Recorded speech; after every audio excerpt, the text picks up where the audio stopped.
Praise the Lord, isang magandang umaga po.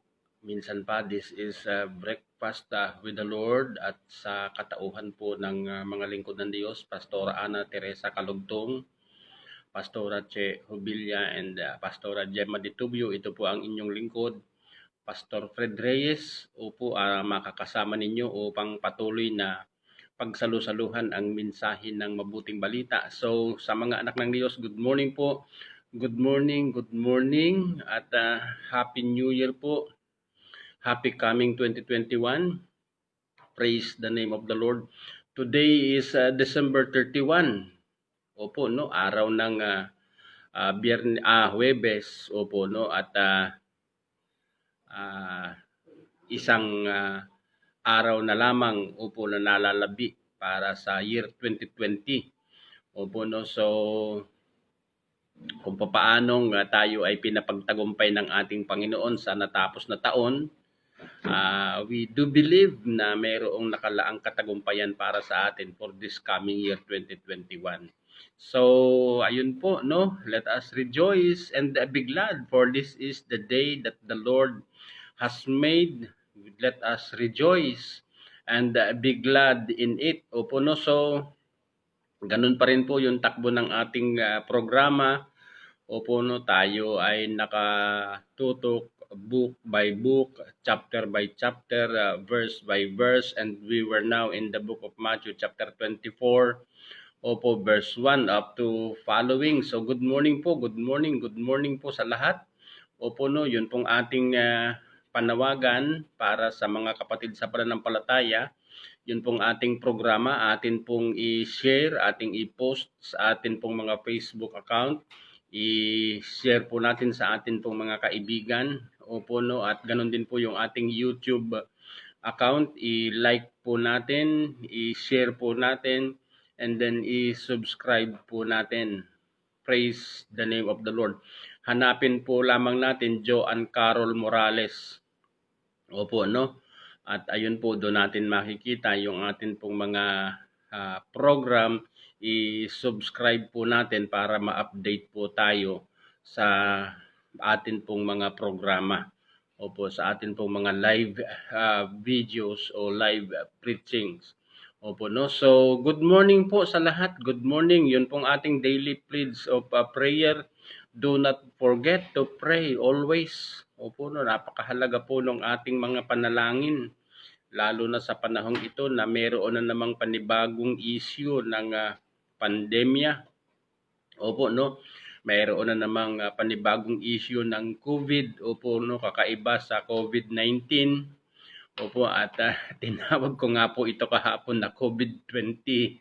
Opo, no, so praise the name of the Lord. So let us pray. Opo, no, we need to pray always. We need to pray for our frontliners. We need to pray for our leaders. Yun pong ating mahal na presidente. Kailangan po niyan ng guide mula sa atin pong Panginoon. Hindi po ordinaryong tumayo bilang ama ng bansa. Lalo't ganitong merong uri ng trahedyang tayo'y patuloy na nararanasan. We need to pray. Opo, no, na yung mga taong walang ginawa kundi batikusin ng ating presidente, sa halip na batikusin ay ipanalangin ng ating presidente.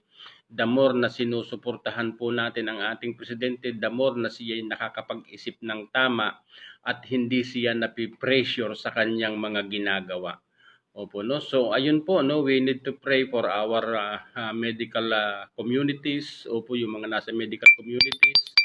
Opo, no, yun pong mga frontliners natin. Opo, no, atin pong ipag-pray yung pong mga pastors na papahayag ng mensahe ng mabuting balita like me. Opo, no, atin pong ipag-pray sapagkat malaking instrumento po ng Panginoon na nasa sa ganitong uri ng sitwasyon tayo, na tayo ay nakakapakinig ng salita ng Diyos na siyang nagbibigay sa atin ng pag-asa at nagpapatatag ng ating pananampalataya.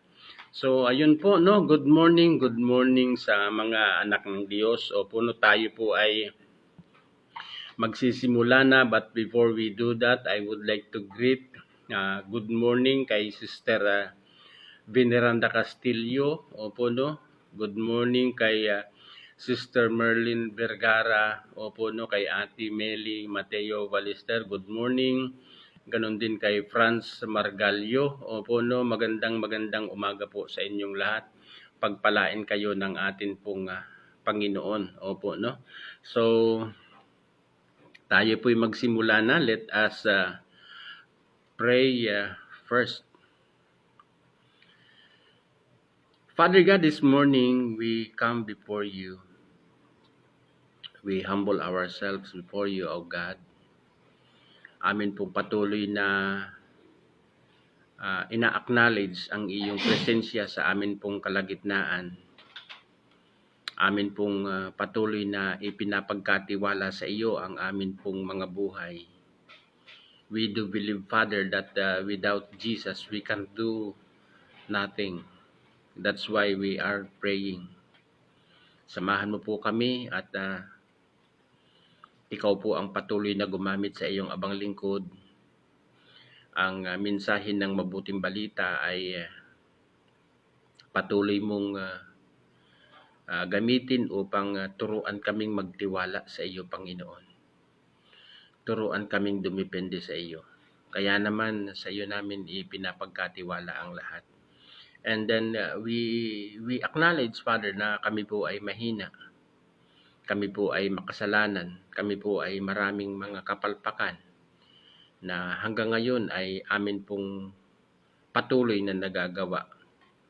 Kaya naman kami po ay dumadalangin sa iyo para po sa aming sitwasyon bilang mga mananampalataya. Dalangin po namin na kami po ay iyong baguhin. Gawin mo po sa amin ang tinatawag ng banal na kasulatan na conversion. As you have said in your word, unless we convert, we cannot see the kingdom of God. That's why we ask, Father, for your grace, your mercy. Convert us in the name of Jesus.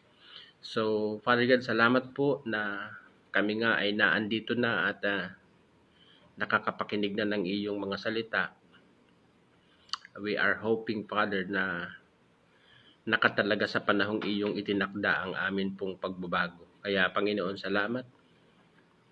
Salamat for this great privilege we have. Sa iyo namin ipinapagkatiwala ang lahat. Mapapurihan ka po, dakilain ka po, Ama. Sa pangalan ni Jesus na aming Panginoon, ito po ang aming dalangin. Amen. Praise God. Opo no, so good morning sa mga anak ng Diyos. Opo no, good morning sa mga mananampalataya na patuloy na naandyan at nakasubaybay sa mensahe ng mabuting balita. Opo no, so let us read, opo no, Matthew chapter 24 verse 1, opo no, up to verse 2. Opo, dalawang talata po tayo this morning. And Jesus went out and departed from the temple, and his disciples came to him to show him the buildings of the temple. And Jesus said unto them, See ye not all these things? Verily I say unto you, there shall not be left here one stone upon another that shall not be thrown down. My brethren, this is the message of the Lord. This is the word of the Lord. Let those who hear this word, let them hear. Basahin po natin sa translation ng Tagalog. Lumabas si Jesus sa templo, paalis na siya nang lumapit ang mga alagad at itinuro sa kanya ang mga gusali ng templo.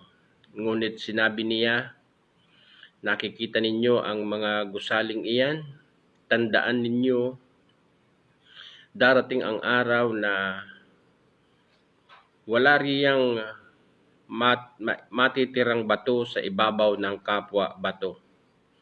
Lahat ay iguguho. Praise the name of the Lord. Opo, no? So, ayan, bago tayo magpatuloy sa atin pong tatalakayin, opo, no, I would like to greet every one of you ng Happy New Year po. Opo, at akin pong patuloy na dalangin na ang darating na year 2021, tayo po ay biyayaan ng Panginoon ng kakayanan na maharap ang lahat ng uri ng bagay na po pwede nating harapin while we are here in this world. Opo, no? Marami po tayong po pwedeng maranasang katagumpayan at marami din po tayong po pwedeng maranasan na hamon sa buhay pananampalataya. Pero salamat sa atin pong Panginoong Hesus na nagbibigay sa atin ng tagumpay. Opo, no? At sabi nga ng banal na kasulatan, through Jesus Christ, we are more than conquerors. So, ayun po, no, napakainam na pagnilayan po natin. Opo, Matthew chapter 24 verse 1 and 2, ito po ay isang uri ng prediksyon mula sa atin pong Panginoong Hesukristo.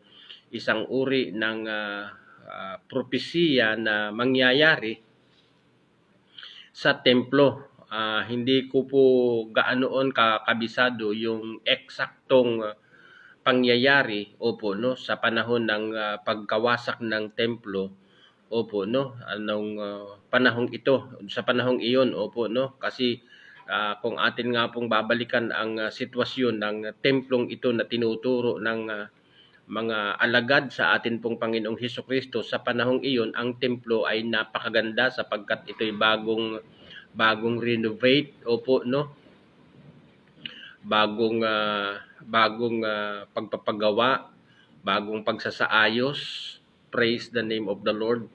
At napakaganda po ng building na ito. Mayroon pa nga pong anggulo sa mga susunod na talata na pagkatapos na sabihin ng atin pong Panginoong Hesukristo na ang lahat ng ito ay iguguho, sila ay umakyat sa Mount Olive together with His disciples at tinanaw nila mula sa Mount Olive ang kagandahan ng templo. Praise the name of the Lord. Opo, no? At ito po, no, sabi ng atin pong Panginoong Hesukristo, nakikita ninyo ang templo na yan.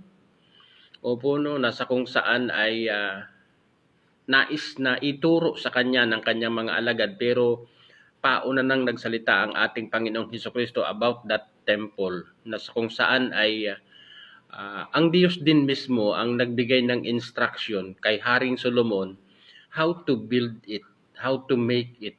Opo, no? Praise the name of the Lord. Isang uri ng sitwasyon na sa kung saan ay binabanggit ng atin pong Panginoong Hesukristo ang katapusan nito, ang kawakasan ng templo. Opo, no? Ang kawakasan ng lahat ng uri ng relihiyon sa ibabaw ng mundong ito. This is the meaning of that prophecy. Opo, no? Praise the name of the Lord. Opo, no, napaka-importanting maging malinaw po ito para sa bawat isa sa atin because Jesus, He is talking about the end of all things.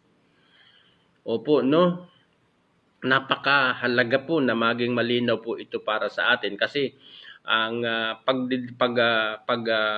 sasabi ng atin pong Panginoong Hesukristo, ang prediksyon na ito ng atin pong Panginoong Hesukristo ay isang uri ng bagay na kapag hindi ka handa spiritually, ay pwede kang makaramdam ng tinatawag na pangamba o tinatawag na pagkatakot. Opo, no? Pero kapag ikaw ay nakatutok sa mensahe ng mabuting balita, ang prediksyon na ito na mayroon ang ating Panginoong Hesukristo concerning end of all things, opo, no?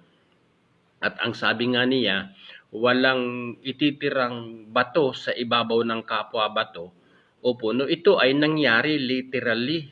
Opo, no, sa panahon ni General Titus, kung saan mayroong mga pagano na nagsipaghandog ng baboy, opo, no, sa loob ng templo.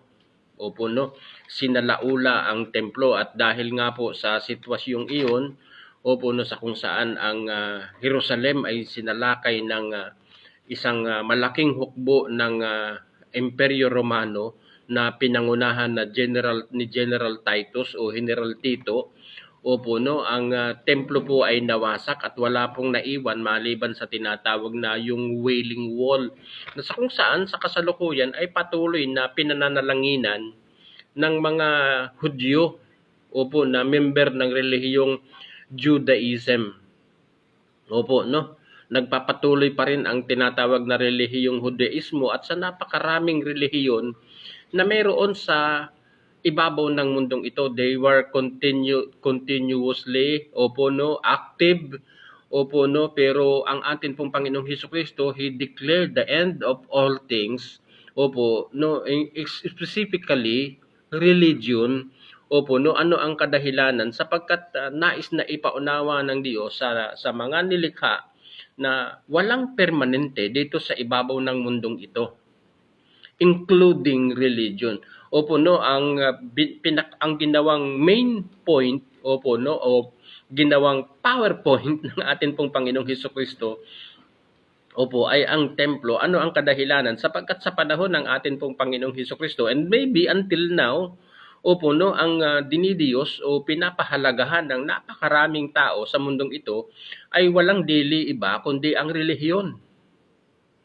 Opo, no, ang giyera na meron po tayo sa atin pong daigdig na nangyayari sa atin pong kasalukuyan, ang pinakang bottom line po nito ay relihiyon.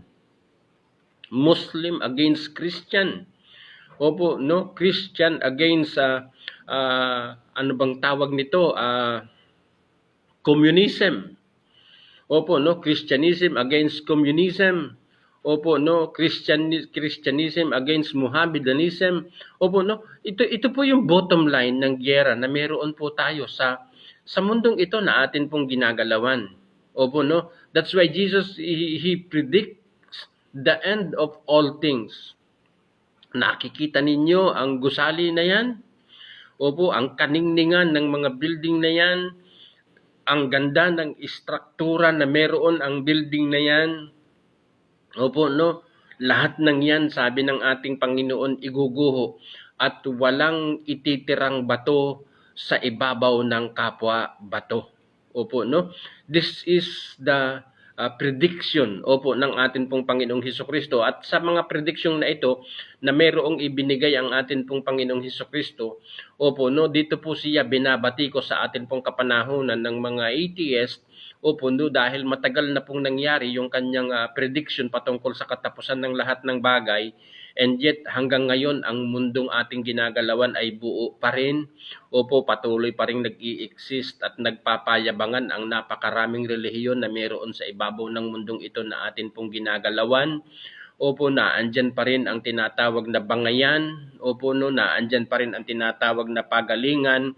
That's why yung mga taong hindi naniniwala sa atin pong Panginoong Hesukristo at higit na pinapahalagahan ang relihiyon, opo, no, tinatawag nila ang ating Panginoong Hesukristo na sinungaling na Mesiyas.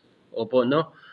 At napakahalaga pong maging malinaw ito para sa bawat isa sa atin bilang mga mananampalataya. Tandaan po natin, pag pinag-usapan yung usaping pananampalataya, ang pananampalataya ay paniniwala sa bagay na hindi nakikita. Hindi pa po natin napapagmasdan ang tunay na atin pong kalalagyan, pero ang Diyos ay nagbibigay na ng tinatawag na paalaala. Opo, no, we are seeking, as a believer, we are seeking a city na ang gumawa at ang mismong lumikha ay walang iba kundi ang Diyos na makapangyarihan. Opo, the maker and builder is God Himself. Opo, no? So, yung templo na nawasak, bagamat ang Diyos ang nagbigay ng instruction upang ito ay buuhin, opo, no?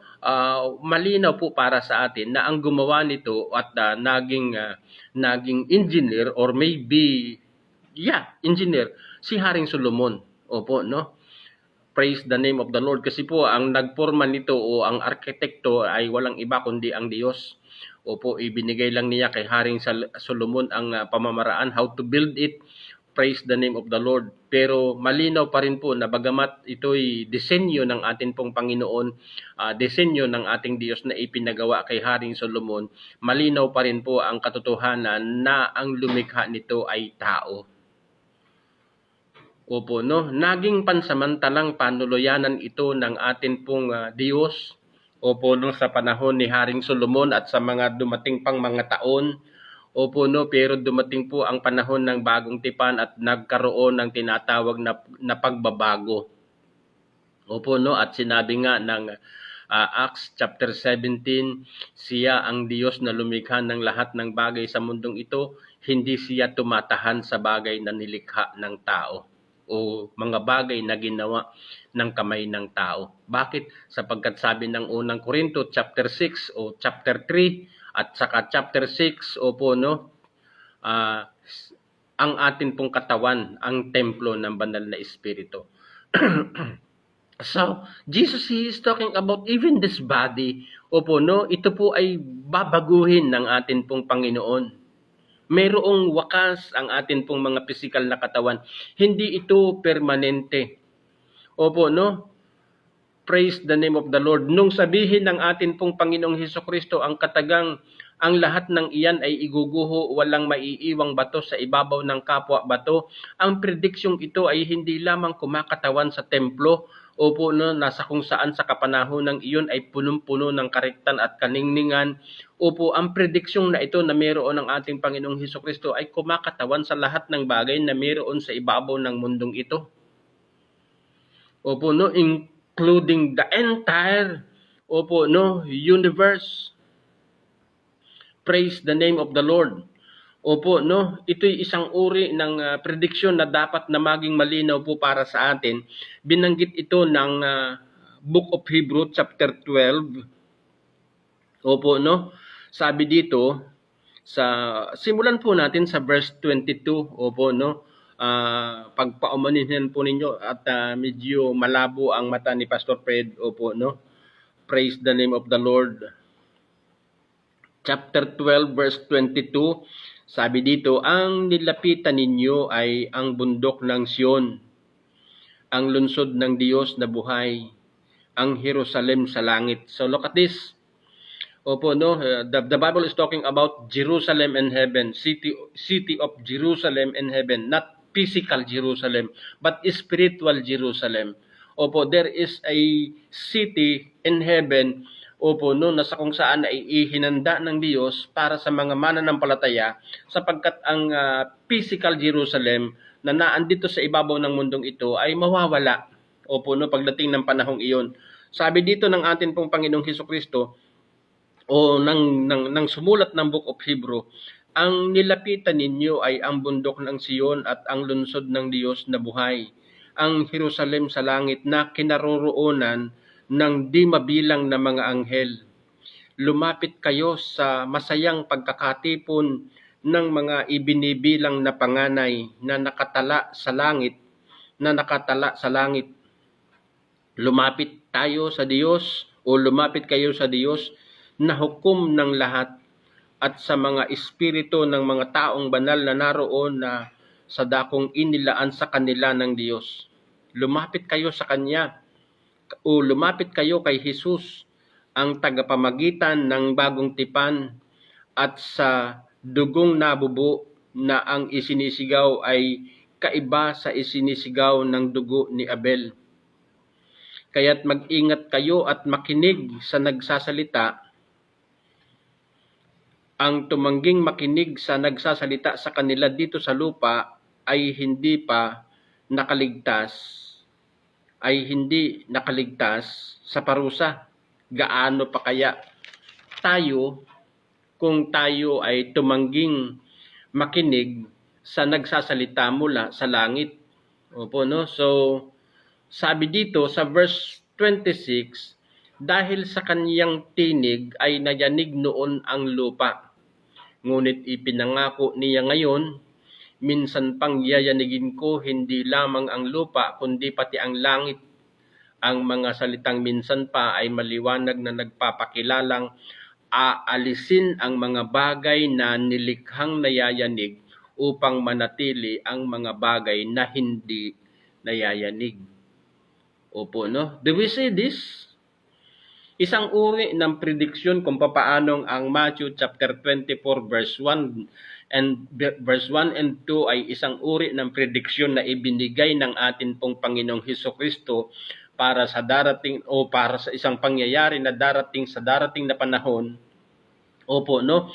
Ito'y isang uri din ng prediksyon na isinulat sa Book of Hebrew at mayroong kaugnayan sa binabanggit ng atin pong Panginoong Hesukristo at mayroong kaugnayan patungkol sa tinatawag na propesyon ng pangangaral ng mensahe ng mabuting balita.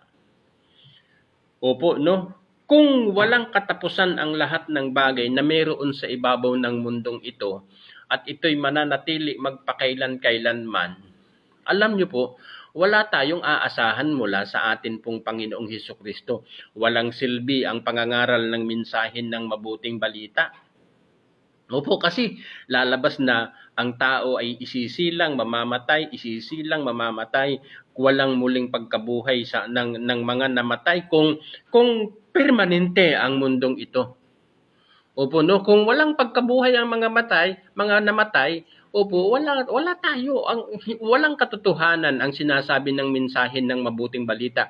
But Jesus, He declared the end of all things. Opo, no? Praise the name of the Lord. Specifically, he is talking about the situation of the temple, the situation of all religion in this world. Opo, no? Lahat ito po ay mawawala at wala tayong ibang aasahan kundi ang inihanda ng Diyos mula doon sa mga bagay na nasa sa langit. Kaya nga sabi ng atin pong Panginoong Hesukristo in the book of John chapter 14, opo, verse 1, let not your heart be troubled. Opo, no, sabi ng ating Panginoon, huwag kayong mabalisa. Huwag kayong matakot. Sa bahay ng aking ama ay maraming silid. Sabi ng ating Panginoon, kung hindi gayon, paroroon ako, pupunta ako doon at ipaghahanda ko kayo ng matitirahan. At kapag naipaghanda ko na kayo ng matitirahan, sabi ng Panginoon, babalik ako at dadalhin ko kayo sa kinaroroonan ko upang kung saan ako naroroon ay naandun din naman kayo. Opo, no? Isa sa mga pilosopong kasama noon ng atin pong Panginoong Hesukristo si Tomas, na sa kung saan ay nagtanong, hindi po namin alam ang daan. Saan po ba ang daan patungo doon sa iyong patutunguhan? Sabi ng ating Panginoon, ako ang daan, ang katotohanan, at ang buhay. Walang makapupunta sa Ama ng hindi. Opo, no? No one can comes to the Father except through me. Opo, no? Meron tayong relihiyon. You were not able to come to the Father through your religion. Opo, Jesus, He is the only way. Gusto mong magkaroon ng muling pagkabuhay o gusto mong magkaroon ng buhay na walang hanggan? Walang buhay na walang hanggan mula sa relihiyon. Ang ating Panginoon lamang ang mayroong buhay na walang hanggan. Gusto mong mapakinggan ang katotohanan? Walang katotohanan na mapapakinggan mula sa relihiyon. Nasa sa ating Panginoong Hesukristo lamang ang katotohanan because He is the way, the life, and the truth. Kaya po, pag sinabing nakikita ninyo ang mararangyang gusali na yan, ang lahat ng iyan ay iguguho at walang ititirang bato sa ibabaw ng kapwa bato. Opo, Jesus, He is predicting, opo, the coming things na ang Diyos po ang naghanda mula doon sa kalangitan. Opo, no? Ang atin pong kalalagayan bilang mga mananampalataya, una ay pagtiwalaan ang kanyang mga salita. Opo, no? Sabi nga ng sumulat ng Book of Hebrew, ang tumangging makinig dito sa nagsasalita, dito sa lupa, ay hindi makakaiwas sa parusa.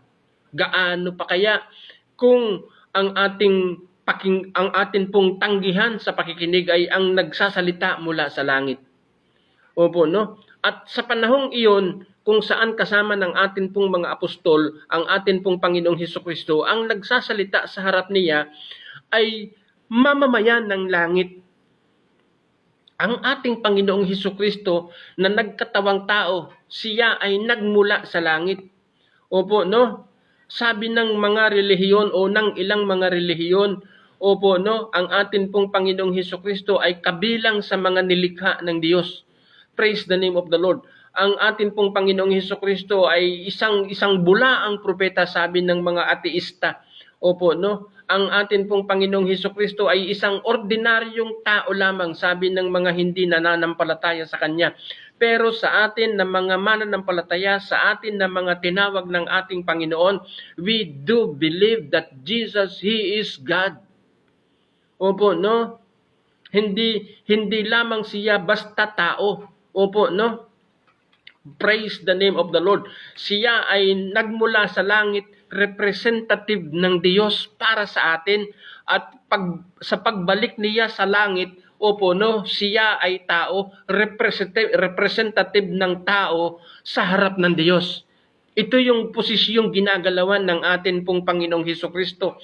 Kaya nga, nung ang atin pong Panginoong Hesukristo ay nagsalita sa harap ng mga alagad, nakikita ninyo ang mga batong iyan, ang lahat ng iyan ay iguguho at walang maiiwang bato sa ibabaw ng kapwa bato. Siya ay nagdideklara ng salita na nagmula sa langit as a representative of God. Opo, no, na dapat nating pagtiwalaan ay walang dili iba kundi ang banal na salita ng Diyos. So the question is this, do we believe in God?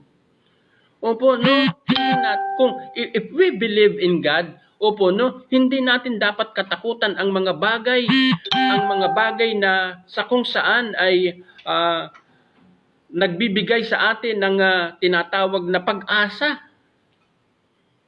Opo, no? Ano ang mga bagay na nagbibigay sa atin ng tinatawag na pag-asa? Ang mga bagay na kinakatakutan ng tao sa ibabaw ng mundong ito. Opo, no? Specifically ang famine na nangyayari sa atin pong kapanahunan, ang mga balita patungkol sa tinatawag na digmaan, ang mga balitang ito na binanggit ng atin pong Panginoong Hesukristo, nakakatakot sa mga hindi mga mananampalataya, pero sa atin na mga mananampalataya, ang mga balitang ito ay nagdudulot ng tinatawag na pag-asa. Bakit?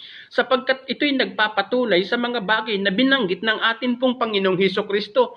Kung ang mga bagay na ito na nangyayari sa atin pong kapanahunan ay nagbibigay ng patunay sa mga binanggit ng atin pong Panginoong Hesukristo, ibig sabihin, mapagkakatiwalaan ang mga salita ng Diyos na patuloy nating napapakinggan at napanghahawakan. Opo, no?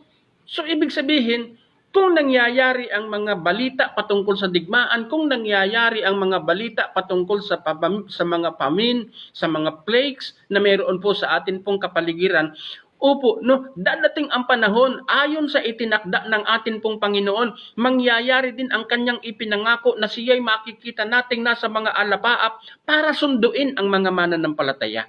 Praise the name of the Lord. Opo, no? That's why Jesus, when He talked about the temple, opo, the greatness of the temple, pinakadakila sa panahon ng atin pong Panginoong Hesukristo, sa panahon ng mga disipulo, ito yung pinakamarangyang building, ito yung pinakamatibay na building, but Jesus, He talked about that building, iguguho ito. Walang ititirang bato sa ibabaw ng kapwa bato. Opo, no? Ibig sabihin, walang mananatili sa ibabaw ng mundong ito, maliban sa mga mananampalataya na nagtitiwala sa atin pong Panginoong Hesukristo. Praise the name of the Lord. Opo, no?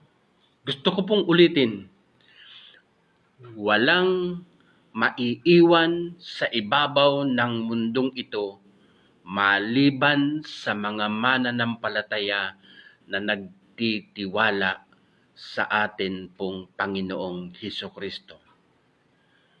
Opo, no? Praise the name of the Lord. Pastor Fred, gusto kong mapatunayan ang sinabi mong yan. Opo, no? Praise the Lord. Opo, no, gusto ko pong basahin ang John chapter 10.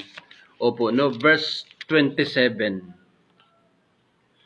Opo, no. Sabi dito ng atin pong Panginoong Hesukristo, gusto kong simulan sa verse 25. Opo, no. Sabi dito sa verse 25, sumagot si Jesus, sinabi ko na sa inyo, ngunit ayaw ninyong maniwala. Ang mga ginagawa ko sa ngalan ng aking Ama ay nagpapatotoo tungkol sa akin, ngunit ayaw ninyong maniwala, sapagkat hindi kayo kabilang sa aking mga tupa. Opo, no? Ang kausap noon ng atin pong Panginoong Hesukristo ay ang mga dakilang tagapagtaguyod ng relihiyong Judaismo. Opo, no? Pag sinabing tagapagtaguyod ng relihiyong Judaismo, sila po yung successor ng isang uri ng hindi natin pwedeng sabihin binuo ni Moses, kundi isang uri ng grupo na nabuo sa kapanahunan ni Moses. Opo, no? Kasi pag si Moses po ang atin pong pag-uusapan, ang tumawag kay Moses ay ang Panginoon. Ang bawat instruksyong ibinibigay ni Moses noon ay walang iba kundi nagmula sa atin pong Panginoon. Pero sa pamamagitan ng pamumuno na mayroong pinangungunahan si Moses noon, mayroong isang grupo na nabuo at ito nga po yung relihiyong Judaismo. Na sa kung saan ang palatuntunan ay ibinase sa kung anong klaseng palatuntunan, mayroong pinangungunahan si Moses noon. Praise the name of the Lord. Opo, nagkaroon pa nga ng tinatawag na karagdagan kasi po hindi naman naniniwala si Moses sa mga tradisyon at sabi-sabi ng mga matatanda. Pero ang mga tradisyon at sabi-sabi ay idinagdag nitong mga parisiyo at eskribang ito. Opo, no? Sa kapanahonan na mayroon ang atin pong Panginoong Hesukristo. Praise the name of the Lord. So ang sabi dito, sa verse 26, ngunit ayaw ninyong maniwala sapagkat hindi kayo kabilang sa aking mga tupa. Opo, nakikinig sa akin ang aking mga tupa. Nakikilala ko sila at sumusunod sila sa akin. 26, binibigyan ko sila ng buhay na walang hanggan at kailanmay hindi sila mapapahamak, hindi sila maaagaw sa akin ninuman. Opo, no? Binibigyan ko sila ng buhay na walang hanggan, isa man sa kanila ay hindi mapapahamak at hindi sila maaagaw sa akin ninuman. 29. Ang aking Ama ang nagbigay sa kanila sa akin ay lalong dakila sa lahat at hindi sila maaagaw ninuman sa aking Ama. Opo, no? 30. Ako at ang Ama ay iisa. Opo, no? So, look at this. Opo, Jesus, He predict the end of all things. Opo, no? Praise the name of the Lord. Hindi lamang literal na pagguho ng templo ang tinutukoy dito ng atin pong Panginoong Hesukristo, kundi ang tinutukoy dito ng atin pong Panginoong Hesukristo ay ang pagkawala ng lahat ng bagay. Kung paanong sinabi nga ng Book of Hebrew, ipinahintulot ng Diyos na ang mga nayayanig ay yanigin upang ipaunawa sa lahat ng tao na ang lahat ng nayayanig ay papalitan niyan ng mga bagay na hindi nayayanig. Opo, no? So, the Bible is talking about the end of all things. Opo, no? So, binabanggit ng inyong abang lingkod, lahat ng bagay sa mundong ito ay mawawala. Maliban sa mga anak ng Diyos na itinakda at ipinrograma ng Diyos na manatili magpakailan-kailanman. At walang sino mang makakaagaw sa atin sa katangiang ito na hindi natin dinevelop, hindi natin ginawa. Ang Diyos ang gumawa nito para sa atin sa pamamagitan ng kanyang anak na si Jesus. So, do not fear. Opo, no, huwag tayong matakot sa mga bagay na ikinakatakot ng napakaraming tao.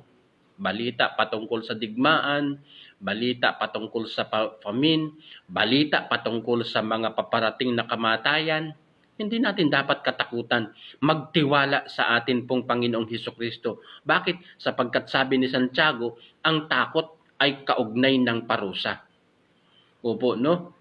Opo, no? Praise the name of the Lord. Hindi takot ang tinanggap natin mula sa Diyos. Sabi ni Pablo kay Timoteo, kundi espiritu ng katapangan, opo, at pagpipigil sa sarili.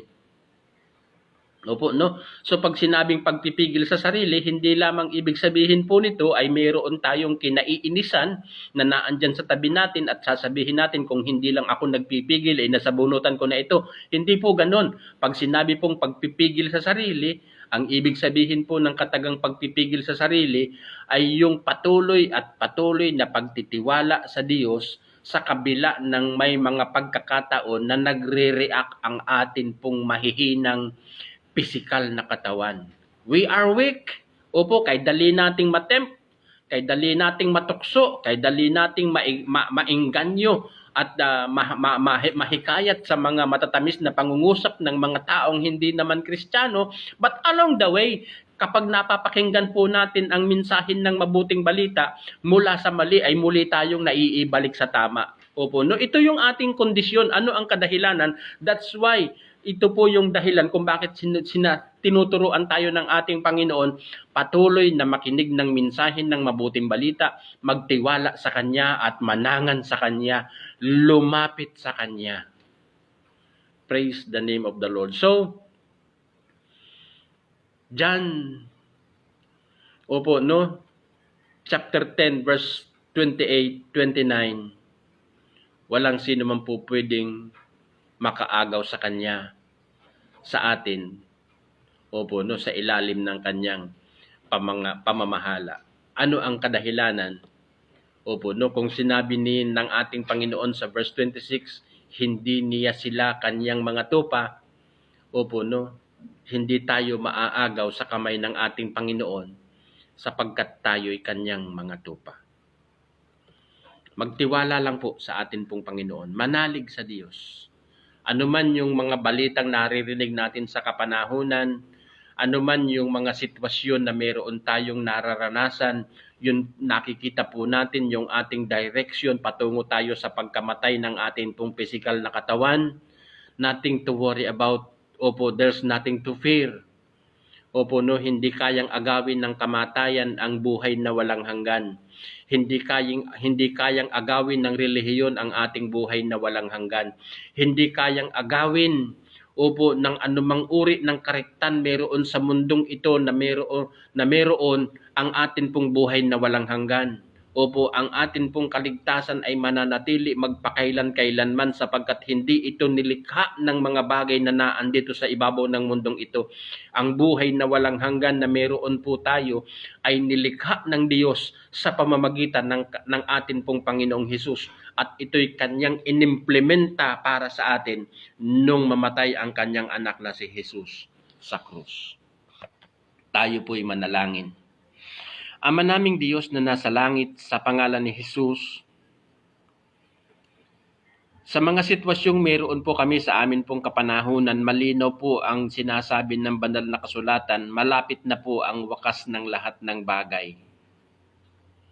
Kung meron man po kaming nakikitang hindi kaaya-aya sa amin pong mga buhay, ito po ay patuloy naming idinudulog sa iyo, Panginoon, sapagkat alam namin na ang mga bagay na hindi kaaya-aya sa amin pong buhay pananampalataya, walang ibang makakapag-ayos nito maliban sa iyo, Panginoong Hesukristo.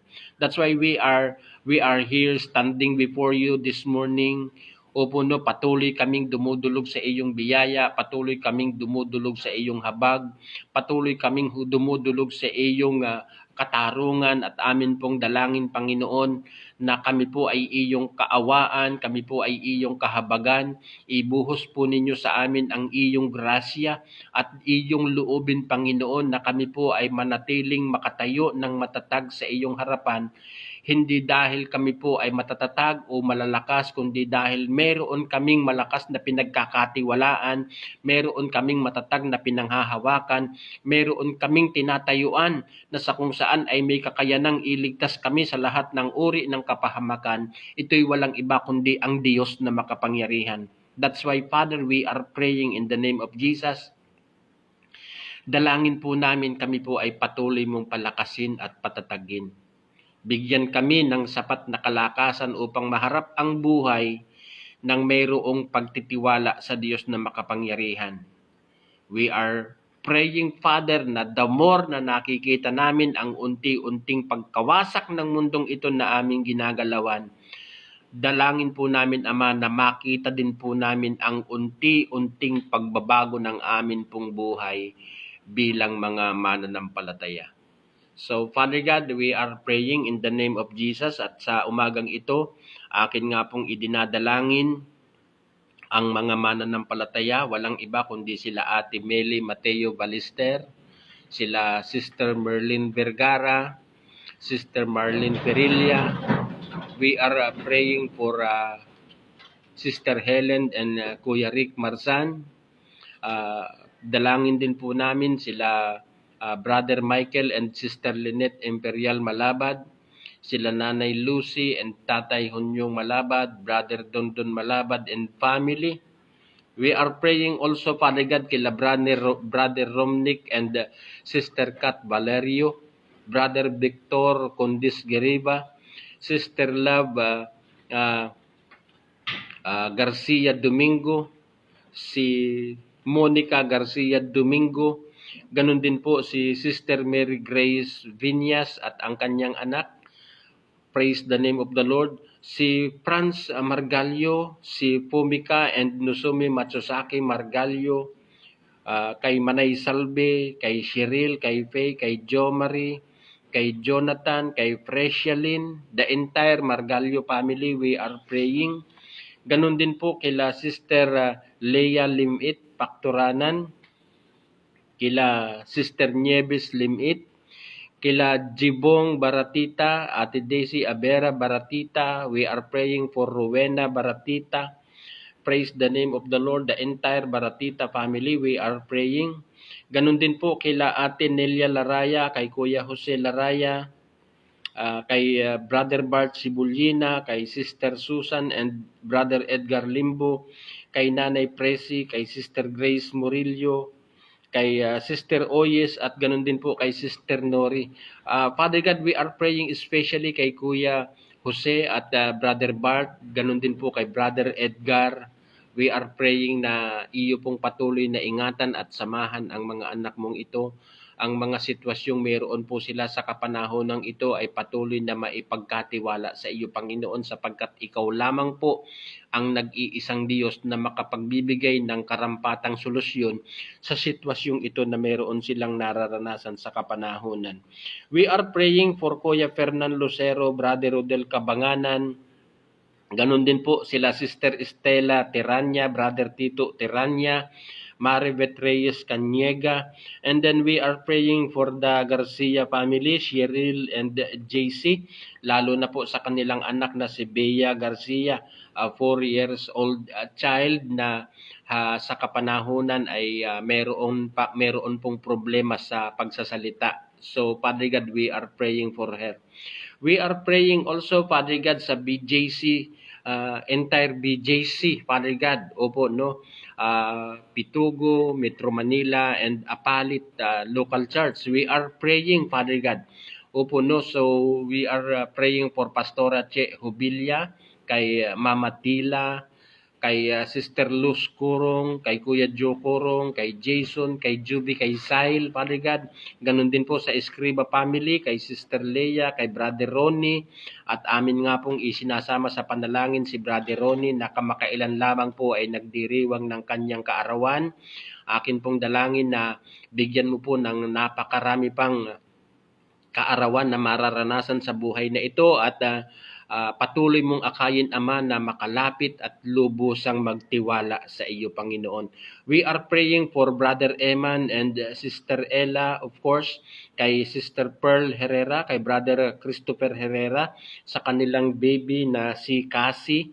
We are praying also sa Pantalyon family, kay Brother JB at kay Sister Eleanor, kay Juno at kay Elishan, Father God. We are praying kay Brother Henaro and Sister Rosalie sa Duktama family and kids, Father God. We are praying for them. Ganon din po kay Ate Josie Rebo, kay Kuya Willie Rebo, kay Sister Tintin, kay Brian, kay Ethan, kay Christian, sa Diego Morales family, kay Sister Joanne Carol Ramoy Diego Morales, at ganoon din po kay Brother EJ, sa Kalugtong family, kay Pastora Ana Teresa Kalugtong, and ganoon din po kay Brother Gerald Kalugtong, kay Brother Jose Martin Kalugtong, kay Brother Jojo Ebol at sa kanyang may bahay na si Sister Dedit Ebol Kalugtong, the entire Ebol and Kalugtong family. We are praying, Father God, patuloy mo po silang abutin at patatagin sa buhay pananampalataya. Praying also sa Molano family, kay Brother Lito Molano, kay Sister Emelda, kay Sister Milet Mariari, kay Sister Jemeline Fernandez, ganon din po kay Sister Geneva, kay Sister Erica, kay Brother Denmark, kay Brother Henry, kay Ernel, kay John Stephen Calapillo, kay Brother Alvin, at ganon din po kay Sister Amin. We are praying also sa Paggaduan family, kay Brother Eric, kay Sister She, the entire Paggaduan family, si Baby Arian, Father God, si Ashley, opo, no? And then sa Moral family, kay Ate During, kay Monique, kay Chris, at sa kanilang mga anak, Father God. So we are praying also, Father God, sa BJC Apalit, kay Ate Ellen Vergara, Father God, aking dalangin, patatagin mo po si Ate Ellen. At we are asking for healing, specifically kay Kuya Rolly, Father God. We are praying. Ganun din po kay Sister Minay, Father God, kay Brother Lito, kay Brother Fred, kay Tatang Emo, kay Kuya Felix, Father God, kay Brother Gilbert, kay Brother Andy. Praise the Lord. Kay Sister Edwina, kay Sister Nati, kay Sister Luz, kay Sister Etang, Father God. The entire BJC Apalit, si Sister Cecil, Sister Maricel, Father God. We pray also sa BJC Pitugo Local Church, kay Pastora Gemma de Tubio, sa mga kaibigan po ni Genesis na sila Ryan, si Lenny, si Rona, si Jessa. We are praying also kay Nanay Anyana, kay Nanay Aning, kay Nanay Presi, kay Sister Mini, kay Brother Anting, sa mga anak po, Panginoon, baging kila Sister Malu at kila Brother Danny. We are praying for them. Kila Sister Nena, kila Brother Dario, kay Sister Mercy, kay Brother Carling, kay Sister Eli Gliani at Sister Eli Forbes, maging kay Sister Delia Forbes. We are praying, at kung meron man po akong hindi nabanggit sa mga anak mong ito, Panginoon, sa iyo ko po sila ipinapagkatiwala. Praying also sa mga Bible studies in churches, lalo na po sa buhay nila Pastor Arman de la Peña with their church, opo, Magnificent Jesus Church, opo, no, ganun din po kay Pastora Cora Vasquez sa Daily Bible Study live, opo, no, together with Sister Marie Consano, Sister Mary Ann, Sister Maribeth Rosales. Ganun din po sa Si Jesus ang Pag-asa with Pastor Ed Resuello and Sister Prime Resuello. Ang Jesus Christ, True God and Eternal Life Church with Pastora Lalay Bandoy and Sister April Limbo, and together with Sister Geneva Nicolas. So we are praying also sa GCL Church, opo, no, with Pastora Elma Gutierrez, with Sister Veneranda Castillo, and Sister Chumi Coronel. So Father God, we are praying also sa buhay ni Jubilin Castillo, isang 5 years old child na patuloy naming inaangkin na pinagaling mo na, Ama, sa pangalan ni Jesus. Thank you, Father. Thank you. At kung meron man po kaming mga hindi na ipanalangin sa umagang ito, sa iyo namin sila patuloy na ipinapagkatiwala because we know that you are the prayer answering God. And then, bago kami matapos, Panginoon, we are praying for our country, Philippines, for our leaders, para sa mga doctors, sa mga nasa medical communities, sa mga frontliners. We are praying sa mga leaders ng bawat bayan, bawat barangay, bawat probinsya. We are praying. Dalangin ko po na patuloy na maakay ang mga ito patungo sa iyong harapan at ikaw lamang po ang Diyos na mapagkatiwalaan. Panginoon, akin pong idinudulog sa iyo ang lahat. Ang mga tao na ang pinapanghawakan ay ang mga bagay na nasa mundong ito, aking dalangin na turuan mo po na itingin ang kanilang paningin sa bundok na sa kung saan doon magmumula ang aming tulong. Ang tulong po namin ay nagmumula sa Diyos na lumikha at pinagmula ng lahat ng bagay sa mundong ito. Salamat po sa iyo ang papuri at pagsamba, Ama, sa pangalan ni Jesus. Amen. Praise the name of the Lord. So, good morning po, no? Salamat sa inyong lahat. Opo, sa patuloy ninyong pagsubaybay sa atin pong daily preaching, ang breakfast with the Lord. So bago tayo tuluyang magpaalam, gusto ko munang magbigay ng pagbati at pasasalamat kila Sister Rosalie Tumampok Doktama. Maraming salamat po sa inyong patuloy na pagsubaybay. Ganon din po kila Brother Lito Molano, good morning. Kay Pastora Che Hobilia, kay Sister Ellie Forbes, magandang umaga po. Kay Sister Leah Limit Factoranan, Sister Minay, Morales, magandang umaga po. Kay Sister Biniranda Sinita Castillo, good morning. Kay Sister Merlin Vergara, kay Ate Meli Mateo Balister, good morning po, Kay Franz Margalio, good morning.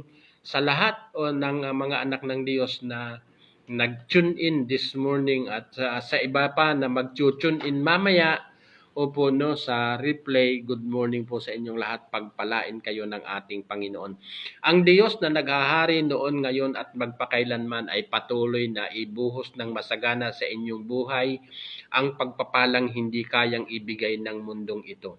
Sapagkat siya ang lumikha ng lahat ng bagay at ang lahat ng bagay ay nakatalaga para sa Kanya. Sa Kanya ang kapurihan, ang kaluwalhatian at kapangyarihan sa pangalan ni Jesus. Amen. God bless you po at bye-bye po sa inyong lahat.